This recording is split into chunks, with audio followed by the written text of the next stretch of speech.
बऱ्याच दिवसातून ना आज गणपती मंदिरात जाण्याचा योग आला होता. लोक लांबून लांबून येतात, पण आम्ही इथेच असून सुद्धा मला जाता येत नाही.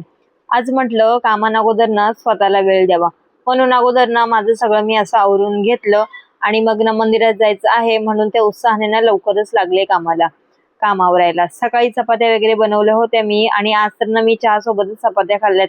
काही दिवस झाले ना माझं डाएटच होत नाहीये आणि बाहेरचं खाणं सुद्धा खूप जास्त वाढलंय, त्यावर सुद्धा मला आता कंट्रोल करावा लागणारच. मग ना दुपारचं जेवण वगैरे मी बनवून घेतलं आणि ना विहानला ना हे पाणी प्यायचं होतं, कारण पाणी प्यायचा इतका त्रास होतोय ना काही कळतच नाहीये. त्याला इतकं डिहायड्रेशन झालंय, त्याच्यामुळे ना मी त्याला ORS बनवून ठेवलेलं आहे. मग ना पटकन आम्ही जेवण वगैरे करून घेतलं आणि संध्याकाळच्या वेळेला निघालो मंदिरात जायला.